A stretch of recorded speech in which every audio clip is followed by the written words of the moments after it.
August 16, 1977. Graceland, Memphis, Tennessee. Elvis Aaron Presley sits at his piano in the music room, playing gospel hymns in the dark. His girlfriend, Ginger Alden, sleeps upstairs. His daughter, Lisa Marie, 9 years old, sleeps down the hall. Outside, the wrought iron gates are surrounded by fans who never leave. Inside, Elvis is awake. He's been awake for hours. In 24 hours he'll be found unresponsive on his bathroom floor. The official cause, cardiac arrhythmia. The toxicology report, 14 drugs in his system. But here's what the autopsy photograph showed that was never released to the public. His colon was 5 to 6 inches in diameter, nearly twice the normal size, impacted, distended, and according to the medical examiner's private notes, potentially the actual cause of death. Not his heart. His digestive system.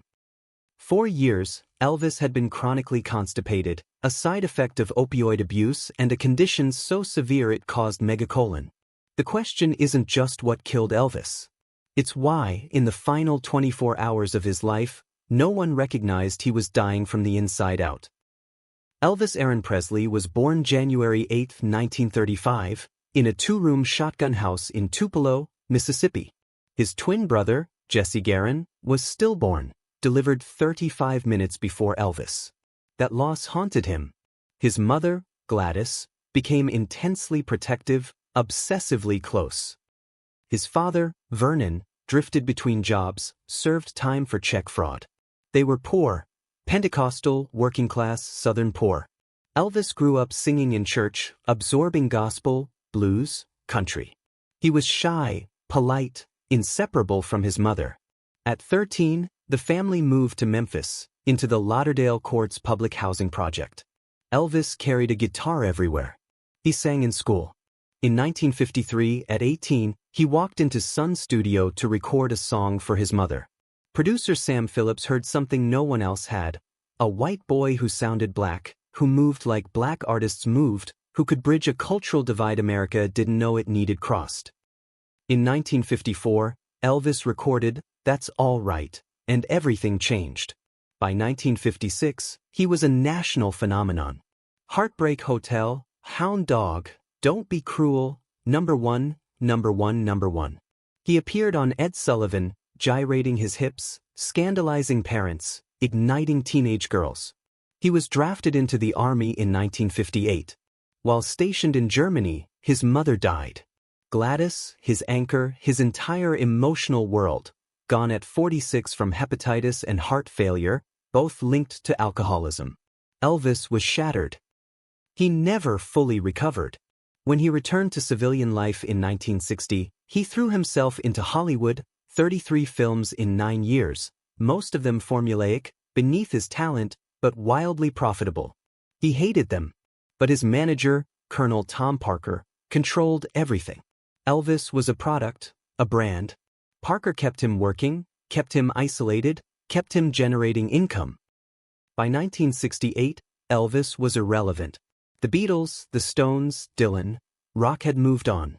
Then came the '68 comeback special, a televised performance that reminded the world who Elvis was. Leather-clad, raw, dangerous again. It revitalized his career. He returned to live performances, signing a residency at the International Hotel in Las Vegas. From 1969 to 1977, he performed over 600 concerts in Vegas alone, plus relentless touring. The shows were spectacular: jumpsuits, karate moves, gospel medleys, sweating through scarves he'd tossed to screaming fans. But offstage, Elvis was disintegrating. The pills started early: amphetamines to stay awake, barbiturates to sleep, painkillers for injuries. By the 1970s, his dependency was total. He had doctors on call: Dr. George Nicopolos, known as Dr. Nick, who prescribed staggering quantities of medications. In the final year of Elvis's life, Dr. Nick prescribed over 10,000 doses of narcotics, stimulants, and sedatives. Elvis took them constantly: Demerol, Dilaudid, Percodan, Quds, Valium, Placidil, Humil, Dexedrine. He justified it. These weren't street drugs, they were prescriptions from doctors. He wasn't an addict, he was treating conditions. Insomnia, back pain, glaucoma, high blood pressure. But the truth was simpler. Elvis Presley was killing himself legally, one pill at a time. And everyone around him knew it. August 1977. Elvis is scheduled to begin another tour on August 17th, Portland, Maine, then cities across the East Coast. But those close to him are worried. His weight has ballooned to nearly 260 pounds. His face is bloated, his eyes glassy. He forgets lyrics on stage. He slurs words. He nods off mid-conversation. His longtime friends, the Memphis Mafia, have watched him deteriorate for years, but now it's accelerating. His father, Vernon, begs him to slow down. Ginger Alden, his girlfriend of 8 months, finds him passed out repeatedly. Elvis waves it off. He's fine. He's just tired. The tour will energize him. It always does. On August 15th, Elvis visits his dentist, Dr. Lester Hoffman, around 10:30 p.m. It's a bizarre appointment, late night, routine work, but Elvis insists. He's given codeine for pain. He returns to Graceland near midnight. He's restless, agitated. He can't sleep. He calls down to the kitchen for food, multiple times. He plays racquetball with his cousin Billy Smith and girlfriend Ginger around 4 a.m. He's sweating, struggling to move, but he keeps playing. Afterward, he sits at the piano. He plays gospel songs, Unchained Melody, Blue Eyes Crying in the Rain. His voice is weary but still beautiful. Around 6 a.m., he takes more pills. He tells Ginger he's going to read in the bathroom. She goes to bed. She doesn't see him again alive. August 16, 1977. Morning light filters through the curtains at Graceland. Ginger Alden wakes around 1 p.m. Elvis isn't beside her. She assumes he's still in the bathroom. He often reads for hours in there, a habit born from chronic constipation and the privacy it provided. She drifts back to sleep. Around 2 p.m., she wakes again. She calls for him. No answer. She walks to the bathroom. The door is slightly open. She pushes it.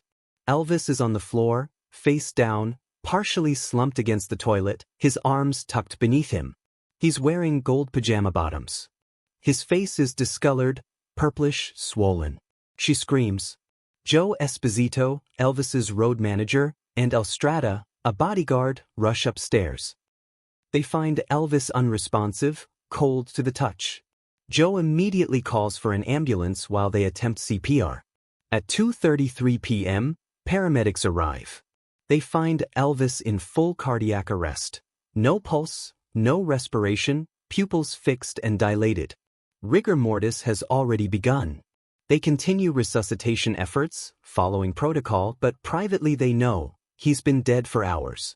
They transport him to Baptist Memorial Hospital anyway. Dr. Nick meets them there. Doctors work for 30 minutes. Medications, shocks, chest compressions. Nothing. At 3:30 p.m., Elvis Presley is pronounced dead. He was 42 years old. The autopsy was conducted immediately and then concealed. Officially, the cause of death was listed as cardiac arrhythmia, heart attack. But the private autopsy report, obtained years later, told a different story. Elvis's heart was enlarged, yes, but functional. His arteries showed atherosclerosis, but nothing immediately fatal. What shocked the medical examiners? His colon. Massively distended, 5 to 6 inches in diameter, packed solid with fecal matter, some of it months old. The condition, called megacolon, is caused by chronic opioid use, which paralyzes intestinal muscles. Dr. Eric Muirhead, the pathologist who performed the autopsy, later stated privately that he believed Elvis died from chronic constipation, that the impacted colon pressed against his heart and other organs, causing fatal strain. But the official report listed cardiac arrhythmia to preserve Elvis's image. Colonel Parker wanted it that way. The family wanted it that way. So the truth was buried. The toxicology report, also withheld initially, showed 14 different drugs in Elvis's system at the time of death: codeine, morphine, Valium, Demerol, Quaaludes, Placidil, and more. Levels of codeine were 10 times the therapeutic dose. Dr. Nick was later charged with overprescribing but acquitted. The defense argued Elvis was non-compliant, taking more than prescribed. But the numbers were damning. In the 7 months before Elvis died, Dr. Nick had prescribed over 5,300 pills and vials. Elvis wasn't just taking pills. He was drowning in them. Within hours, the news spread globally. Radio stations interrupted programming. Fans collapsed outside Graceland. By nightfall, over 30,000 people lined the streets of Memphis. President Jimmy Carter issued a statement: "Elvis Presley's death deprives our country of a part of itself." The funeral was held at Graceland on August 18, private, attended by family and close friends. Over 80,000 mourners gathered outside.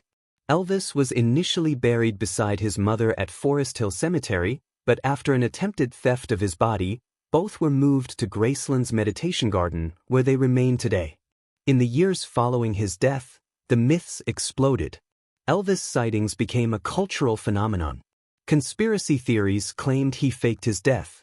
But the truth was more tragic and mundane. Elvis Presley, the king of rock and roll, died alone on a bathroom floor, his body destroyed by prescription drugs, his death covered up to protect a brand. Priscilla Presley, his ex-wife, opened Graceland to the public in 1982. It became the second most visited house in America after the White House. Lisa Marie inherited the estate, managed the legacy, and died herself in 2023 at 54. Another Presley lost too young. Elvis's influence is eternal. He didn't invent rock and roll, but he made it mainstream. He broke racial barriers in music when segregation was still law. He sold over 1 billion records, more than anyone except the Beatles. He changed fashion, performance, sexuality in pop culture. But his death exposed the dark machinery of fame: the isolation, the enablers, the doctors who kept prescribing, the manager who kept booking shows, the industry that consumed him and then sanitized his death. Elvis wasn't killed by a heart attack. He was killed by dependency, loneliness, and a system that valued his image over his life. And the final indignity?